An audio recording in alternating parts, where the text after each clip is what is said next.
It's going to be a real quick review for The Searchers by Alan LeMay, published in 1954. I'll read the back. From the moment they left their homestead unguarded on that scorching Texas day, Martin Pauley and Amos Edwards became searchers. First, they had to return to the decimated ranch, bury the bodies of their family, and confront the evil cunning of the Comanche who had slaughtered them. Then they set out in pursuit of missing Debbie Edwards. In the years to follow, Amos and Martin survived storms of nature and of men, seeking more than a missing girl and more than revenge. Both are driven by secrets, guilt, love, and rage. To find the dangers all around them, two men become a frontier legend, searching for the one moment and the one last battle that will finally set them free. This was an anniversary edition, and it had a foreword by cast member Harry Carey Jr. All right. So yeah, the book, the characters' names are Amos and Martin.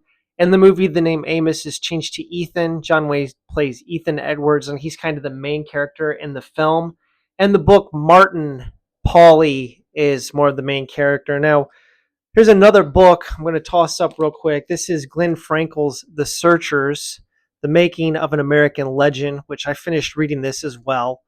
Because The Searchers here was inspired by the story of Cynthia Anne Parker, who was abducted by Comanches when she was a girl. Her family was slaughtered, and she was taken. I think 20 some years went by. Of course, she was the mother of Quanah Parker, who became the last great Comanche war chief.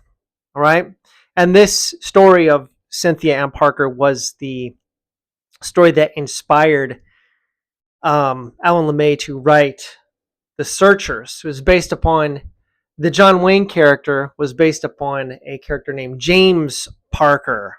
All right, so Alan LeMay, he started out kind of like writing dime novels and stuff.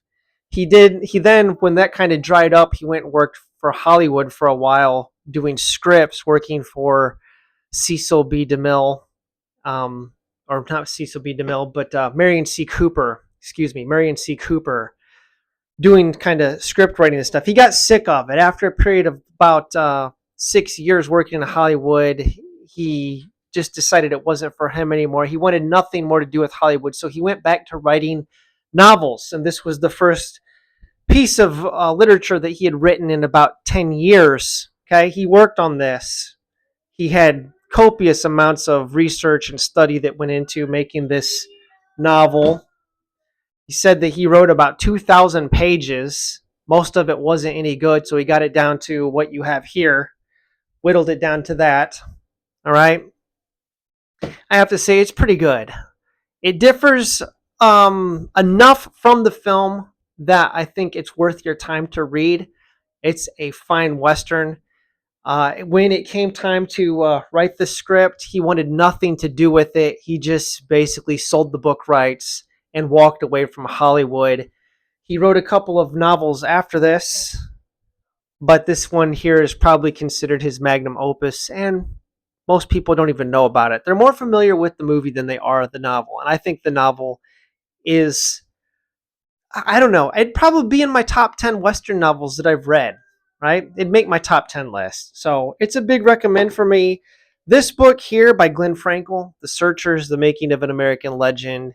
The first half of this book talks about Cynthia Anne Parker and Quanah Parker, the great Comanche war chief. And then the second half of the book, you get into part 3, talks about Alan LeMay and his background. And then the final section, the fourth section of the book, gets into John Ford and then John Wayne. Talks kind of about their careers and then the making of this film. So, yeah, if you are a fan of the film The Searchers, or you're a cinephile, this is like AFI, The Searchers, right? The movie The Searchers starring John Wayne and the American Film Institute. It's the #1 Western of all time. And it's like in the top 100 movies ever made. So it's kind of like a must-watch film. So that's it. I'm going to end this review now. This book was very good. I don't know. I'm not going to do a comparison of book versus movie. I will say that the film and the movie have different endings. This book has an entirely different ending. And the Amos Edwards character in the novel is much more philosophical than the John Wayne character is in the movie. So there's some things that are changed around.